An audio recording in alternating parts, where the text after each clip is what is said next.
shit, I'm riding, I'm a syllabus, I take it to the Oedipus, I'm still in love. Um jovem artista com talento para a música e também como ator em sucessos do cinema. Não há como negar que Jaden Smith herdou dos pais muito da aptidão artística. Filho de Will Smith e de Jada Pinkett Smith, o rapper vive no foco da mídia internacional. Mas Jaden não teria herdado dos pais apenas a paixão pelos palcos e pela telona. O ator de 26 anos está no centro de uma polêmica sobre infidelidade amorosa. Jaden foi flagrado por paparazzis aos beijos com uma influencer durante um passeio de barco. Seria uma situação rotineira se não houvesse um pequeno e importante detalhe. O filho de Will Smith até então namorava a modelo Saba Zada desde os meados de 2020. E com a repercussão, a famosa acabou descobrindo pela internet que foi traída pelo filho de Will Smith. E claro que a modelo não ficou em silêncio e logo desabafou nas redes sociais. Essa é uma situação horrível e decepcionante, mas se todos pudessem tentar ser um pouco mais gentis, essas são todas pessoas reais, com sentimentos reais. Mas a infidelidade do jovem Jaden não é novidade na família do ator e rapper. Os pais de Jaden, Will Smith e Jada Pinkett, sempre viveram um relacionamento amoroso cercado de polêmicas.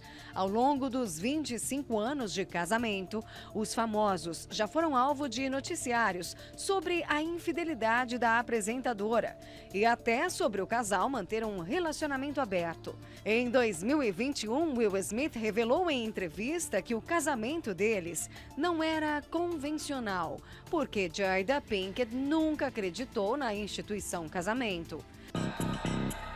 Agora, Jaden Smith, o herdeiro dos atores, está no centro de uma notícia sobre traição. E a pergunta é: o jovem estaria repetindo os erros da mãe? Jaden teria dificuldades para ser fiel por ter crescido em uma família que supostamente não acreditaria em casamento? Mas como se desvincular dessa bagagem? Será que a maioria das pessoas consegue construir uma relação saudável, mesmo com referências negativas? Milhares de pessoas no mundo inteiro são filhos de pais separados. Vêm de famílias totalmente sem uma estrutura. O que isso faz com o ser humano? O que isso causa na cabeça dos adolescentes e jovens? Seria possível reconstruir um lar depois de uma traição, depois de um ato de infidelidade? É sobre isso que nós vamos tratar no nosso programa hoje. Hoje é quinta-feira, é dia da terapia do amor. É um dia que nós separamos para ajudar casais e solteiros a serem felizes de verdade, a encontrarem o amor inteligente. Eu gostaria que você prestasse bastante atenção na história deste casal e a gente já volta. Eu não tinha muitas referências em casa, porque logo que a minha mãe engravidou de mim, meu pai abandonou ela. Então, para mim, não existia relacionamento. Primeiro relacionamento, eu tinha 16 anos e ele tinha 22 anos. Ele não me dava atenção, ele não me dava carinho. Eu era, tipo, um lixo. Eu era inútil para ele, na verdade. Então, eu acabei não aguentando mais aquela situação, foi onde eu dei um fim em tudo. Um tempo depois, conheci o Júnior. E ali a gente conversando, a gente pegou uma afinidade muito boa. Aos 16 anos, meu pai e minha mãe se separaram. Então ali eu perdi a referência de pai. E nunca tive uma base de casamento, nem sabia o que era um relacionamento. E foi aí que eu conheci a Thaís. Fomos conversando. E foi onde eu fui me interessando muito mais por ele. Foi onde a gente decidiu a namorar. Com 2 anos de namoro, 1 ano e meio para 2 anos de namoro, a gente decidiu casar. Mas, do 4º ano para frente, até o 8º ano do nosso casamento, veio os problemas de brigas, de desentendimentos, muitos desencontros. Ele teve que viajar a trabalho, então isso foi distanciando a gente. Nesse distanciamento dele por conta do trabalho foi onde eu me envolvi com amizades do trabalho. Então eu acabei me deixando levar, né? Dava mais atenção às amizades do que pro meu casamento. Eu não entendia o que estava acontecendo. E ao mesmo tempo também não sabia pedir ajuda. Porque para quem que eu ia pedir ajuda? A gente discutia, ele me dava um gelo de semanas, de dias. E a gente na mesma casa se passava um pelo outro, mas não olhava nem na cara um do outro. Conheci um outro rapaz no meu trabalho e foi aonde eu comecei a conversar com esse rapaz e ele começou a alimentar dentro de mim falsas esperanças, ao ponto de eu chegar nele, no Júnior, e pedir o divórcio. Eu fiquei em choque na hora, fiquei apreensivo, não entendi, fiquei sem palavras. Já fui morar com esse rapaz. Eu tive que matar o amor que eu sentia por ela. No 5º mês de relacionamento, ele era muito bipolar. Então tinha momentos que ele estava bem comigo e do nada ele já mudava a afeição, era muito ciúmes, era um ciúmes muito possessivo. Então eu passei a enxergar em que buraco que eu estava afundando, né? Que a besteira que eu fiz na minha vida. Eu precisava de ajuda. E aí eu recorri à minha ex-sogra. Então ela me instruiu a ir até as palestras. E acabei largando esse rapaz. Então eu percebi que o problema estava dentro de mim, que eu precisava tratar aquilo. Então, com a ajuda das palestras, eu me reconstruí. Contei para ele que através das palestras eu me reconstruí. A postura dela tinha mudado, a personalidade. Então eu comecei a olhar aquilo nela. E eu também comecei a querer aquilo para mim. Falei, não, peraí, eu tenho que me posicionar na altura, né? À mesma altura. E aí eu acabei participando das palestras. E hoje, através da palestra, eu entendi o que é valorizar uma pessoa, né? O que é valorizar o meu esposo. Então, nas palestras, eu aprendi a amar.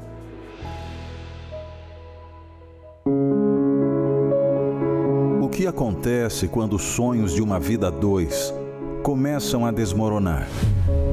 Quando o diálogo se transforma em silêncio e o carinho em distância? Nos momentos em que parece que você já tentou de tudo e não há mais saída, apenas uma atitude pode virar o jogo. Palestra especial: Reconstrução do Lar. Descubra ferramentas poderosas para restaurar o diálogo, fortalecer a confiança e resgatar o amor. Nesta quinta, para mais informações, acesse terapiadoamor.tv ou ligue agora e fale com um de nossos conselheiros. 11 3573 3535. Terapia do Amor. A oportunidade do recomeço.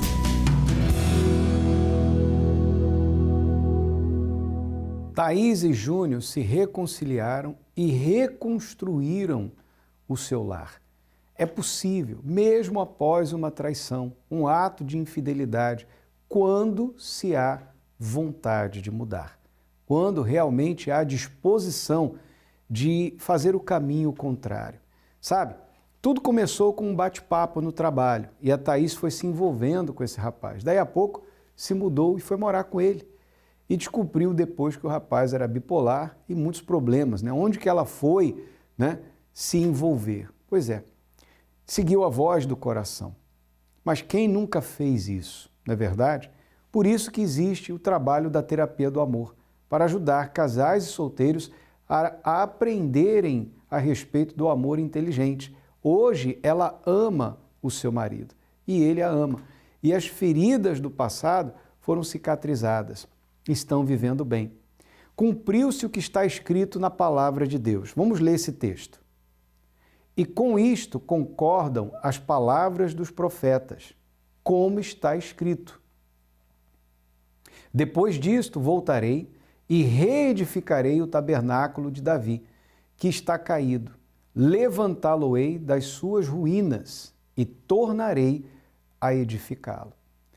Se você concorda com o que está escrito, então venha hoje, nesta quinta-feira, participar da Terapia do Amor. Nós estaremos aqui na Avenida Mauro Ramos, 1310, no centro de Florianópolis. Lembrando que estacionamento, entrada e creche gratuitos, você não paga absolutamente nada. E nesta palestra você vai aprender como reconstruir o seu lar. Depois de uma infidelidade, de uma traição, de uma situação que causou desconfiança, desconforto, brigas constantes. Talvez você é aquela pessoa que deixou de acreditar que é possível ser feliz no amor, por conta de tantos fracassos passados. Você hoje está solteira, solteiro e tem dificuldade de acreditar na pessoa do sexo oposto. Será que um dia eu vou encontrar alguém que eu possa fazer feliz e que vá me fazer feliz e que nós possamos viver juntos, felizes, até que a morte nos separe, envelhecer juntinhos? Isso não é uma utopia e nem roteiro de filme de romance de Hollywood. Isso é verdade. Isso acontece quando o ser humano busca no autor do amor. Por isso, a reconstrução do seu lar. Logo mais, às 7h30 da noite, Márcia e eu estaremos juntos aqui na Catedral da Fé e você terá a oportunidade de participar de uma palestra muito especial. Ensinamentos preciosos, onde você não aprende em lugar algum. Disso, nós garantimos, temos certeza disso. E eu tenho certeza que você vai ser abençoado, que o Espírito Santo vai abrir o seu entendimento e te dar forças para que você possa saber o que fazer e lutar para restaurar o seu lar. Se o seu cônjuge não está a fim de vir com você, venha sozinha ou sozinho. Não tem problema. Muitos casais começaram assim. Veja que a Thaís começou primeiro e depois o Júnior viu a mudança e passou a querer o que ela havia conquistado, a mudança que havia acontecido na vida dela. E é isso que vai acontecer com você também. Você está só, não está em um relacionamento hoje, mas quer encontrar a felicidade no amor, quer aprender o caminho que vai te levar à felicidade, à vida a dois, então participe conosco. Avenida Mauro Ramos, 1310, aqui para Florianópolis e em todos os templos da Universal espalhados por Santa Catarina. Basta acessar o site universal.org/localizar e você vai encontrar o endereço perto da sua casa. Aí na sua cidade há uma Universal perto de você. E você que está em São Paulo, você pode participar no Templo de Salomão, na Avenida Celso Garcia, 605 Brás, às 20 horas, com o Bispo Renato Cardoso e a sua esposa Cristiane Cardoso, trazendo mais uma palestra muito especial falando deste tema, como você pode reconstruir o seu lar. Nós vamos agora a um testemunho também de família, um outro casal, dessa vez nós vamos tratar do Jonas e da Tatiana. Eles enfrentaram dificuldades logo no início do seu casamento. Ele, na sua família, enfrentou o problema da miséria abundante. Mas veja o que a fé foi capaz de fazer. Esse é o Jonas e você? A Tatiana. Tatiana. Então, quem vai começar? Então, bispo, o meu testemunho é até um pouco diferente dos habituais, porque eu, na verdade, nasci na igreja. Mas eu costumo dizer que Deus, Ele tem filhos, mas não tem netos. Então, a gente também tem que buscar realmente o encontro com Deus. E mesmo estando na igreja, mesmo desde pequeno, na verdade, a gente teve uma situação de vivência de miséria muito extrema na nossa vida. Eu morava num bairro bem pobre lá da nossa cidade. O meu pai trabalhava no lixão desse bairro, da cidade, lá onde os caminhões do lixo despejavam lá os descartes. E a situação era bem vexatória, humilhante para nós, né? Porque a gente acabava muitas das vezes até mesmo comendo descartes do que ia pro lixo. Tipo assim, vigilância sanitária passava na padaria, nos mercados, recolhia as carnes, os pães, os bolos que até então não prestavam, fora da validade, coisas do tipo, e esses alimentos que iriam para o lixo acabavam parando na nossa mesa. Então, assim, é uma situação que, para mim, que na época eu estava vivendo isso, como garoto, adolescente, eu vivia assim, eu ficava pensando, meu Deus, tipo, eu achava que quem tinha uma casa com uma parede pintada, bispo, era rico, porque a situação era muito, né, na linha da miséria mesmo, assim. Então, bastante dificuldade econômica, bastante dificuldade, né, no caso até mesmo de vazio, né, porque a gente acabava tendo aquela situação, carregando aquela humilhação, sabe, porque, querendo ou não, era uma vida de tu não poder convidar, às vezes, um amigo para ir na sua casa, porque a sua casa não tinha estrutura, não tinha um banheiro decente, não tinha um forro. Então, assim, era uma situação de extrema vergonha, assim. Eu, particularmente, vivi a minha infância, minha adolescência com muita vergonha disso. Apesar de toda essa situação econômica, de comer as coisas que iam para o lixo, de passar muita humilhação, muita vergonha, eu era jovem, não tinha esposa ainda e tal, mas apesar de tudo isso, eu lembro que a minha primeira fogueira santa, meu primeiro pedido foi o Espírito Santo. Eu tinha desejo de servir a Deus como obreiro, então eu também queria ter o Espírito Santo, eu queria saber o que era o Espírito Santo, porque muitas das vezes a gente acaba vindo na igreja, quando a gente tem essa trajetória desde pequeno, com uma certa naturalidade, como ir para a escola, como ir para a faculdade, como ir para o trabalho. Não é assim, aqui é algo sobrenatural, aqui a gente aprende coisas que realmente a gente tem que prestar muita atenção, nos detalhes, no que está escrito, e buscar absorver a palavra, e foi isso que eu fiz. E assim aconteceu, né? No dia 14 de maio de 2003, uma igreja pequenininha lá onde eu morava mesmo, um obreiro fazendo a reunião na época, né? Então assim, fui batizado com o Espírito Santo. Então, mesmo como eu falei, toda aquela situação difícil, minha prioridade foi o Espírito Santo. E ali realmente, eu costumo dizer que foi um divisor de águas na minha vida, porque a mudança já começou dentro de mim, primeiramente tirando os complexos, eu achava que não ia conseguir nunca vencer na vida de alguma forma ou de outra por causa daqueles pensamentos todos, pela situação de miséria. E aquilo ali tudo foi sendo eliminado aos poucos. Tipo assim, na verdade, Deus transformou a minha cabeça ali, né, quando eu fui batizado no Espírito Santo, foi algo que, como eu falei, um divisor de águas, mudou dentro de mim. Continuei na fé, fiz outras campanhas da Fogueira Santa, conquistei a minha esposa, no caso, né, a gente, graças a Deus, ainda assim, tipo, já saímos daquela situação de miséria extrema. Logo em seguida, eu já conheci a minha esposa no grupo jovem da igreja. Ela também já teve uma trajetória diferente da minha também, chegou na igreja doente também, assim, foi curada. E ali a gente começou a nossa trajetória. Logo eu casei, bispo, fiquei desempregado. Eu casei, passou 30 dias, eu fiquei desempregado, e a gente morava de aluguel.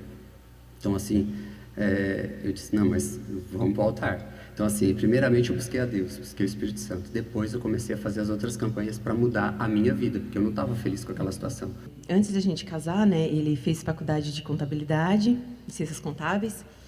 E quando eu cheguei na igreja, que eu fui curada de um problema que eu tinha, e aí eu comecei no grupo de jovens, né, no Força Jovem. E eu seguia tudo que o pastor falava, tudo que o pastor me orientava, ele dizia, primeiro tu foca na tua vida espiritual, pega firme com Deus, que mais para frente Deus vai te abençoar nas outras coisas. E assim, eu fui obedecendo.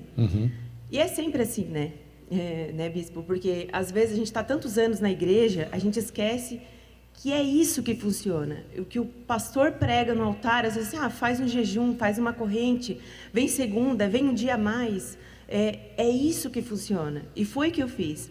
Aí eu já conheci o Jonas, e aí depois a gente acabou, né, casando, tudo. E ele falou para mim, eu trabalhava num salão de beleza, e ele disse assim, não, pode sair do teu trabalho, que eu pago as contas, a gente vai conseguir um emprego que tu trabalhe menos.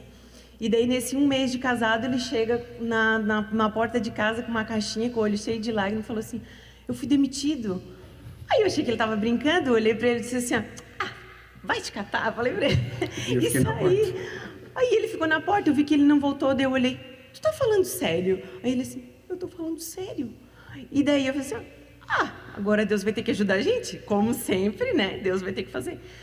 Na época, eu lembro que a gente tinha R$50, assim, que ia ser para o nosso gás. Aí ele olhou para mim e falou assim, amor, vai para o altar. É o que nós temos agora. E nem era Fogueira Santa, a gente, vamos colocar no altar que Deus vai abençoar.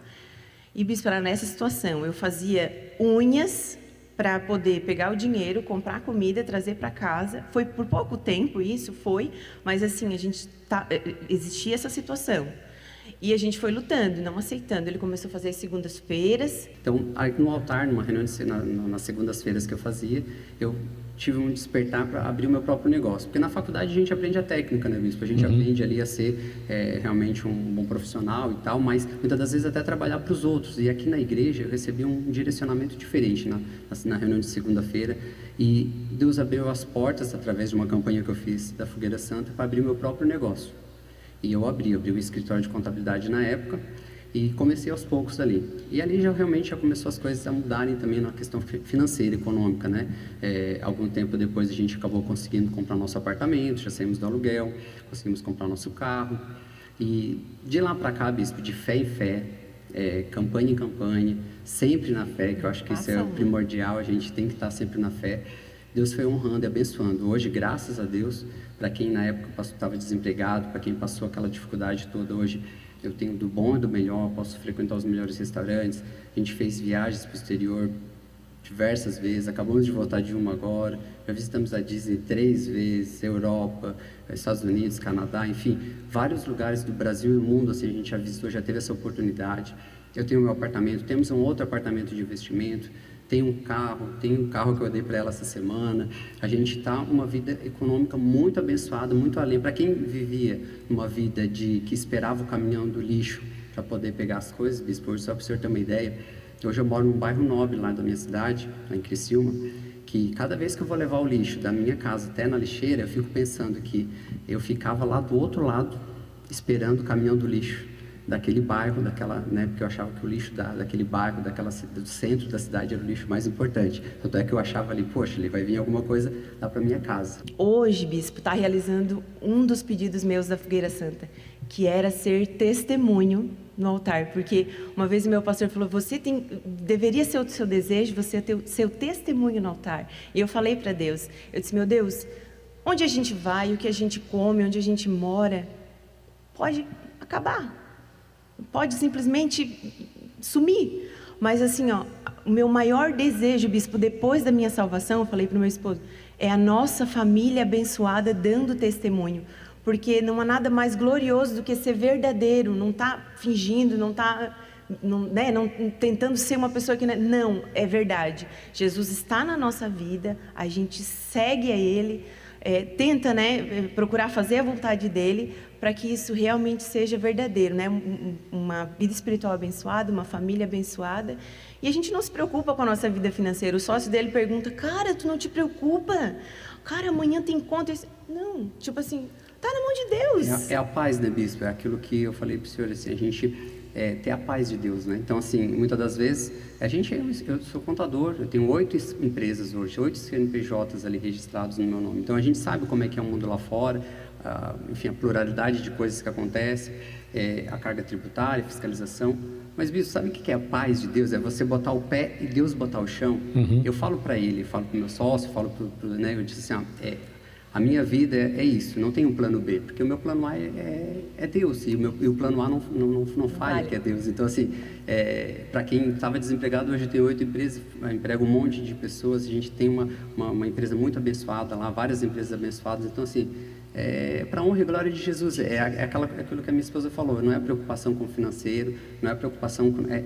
Deus, assim, né, entregar a nossa vida para Deus, ter paz dentro da gente, e as demais coisas a gente vai lutando, vai sacrificando, Deus vai acrescentando gradativamente. E Ele é o primeiro na vida de vocês? Sem dúvidas. Primeiro. Sem dúvidas. Sempre. Amém. Muito obrigado. Deus abençoe, tá?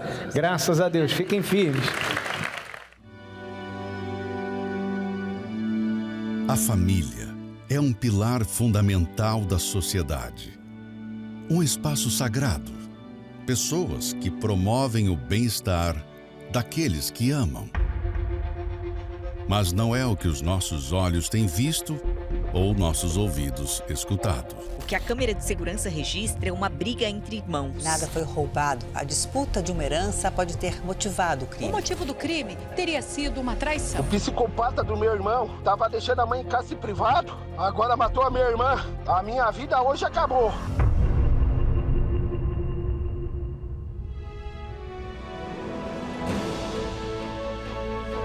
13 de outubro é o dia separado para você, juntamente com sua família, Entender o real valor de um conceito esquecido pela sociedade, mas não por Deus. O Encontro das Famílias. Um domingo inesquecível. Às 7, 9h30 e às 18 horas. Em uma igreja universal mais próxima de você. Prepare-se. Hoje o Jonatas e a Tatiana têm uma família. São felizes. Cumpriu-se o que está escrito na palavra de Deus. E neste domingo, dia 13, como você acabou de acompanhar, você terá a oportunidade de trazer a sua família para ser abençoada. E ainda hoje você pode receber a árvore de família, onde você vai colocar o nome dos seus entes queridos e neste domingo, dia 13, vamos colocar ao pé da cruz e clamar para que haja paz, libertação e salvação no seu lar. Nós estaremos aqui na Catedral da Fé às 9h30 da manhã em ponto com você na grande concentração de fé e milagres. Demais horários às 7 da manhã e também às 18 horas. Tudo o que você precisa fazer é dar um passo de fé na direção certa. Hoje ainda receba a árvore de família com a promessa que aqui está e nós vamos orar e determinar que essa promessa se cumpra na sua casa e na sua família. Domingo você vai estar aqui com a sua família diante do altar de Deus. Eu tenho certeza que será uma bênção sobre a sua vida. Agora é momento de oração, vamos falar com Deus.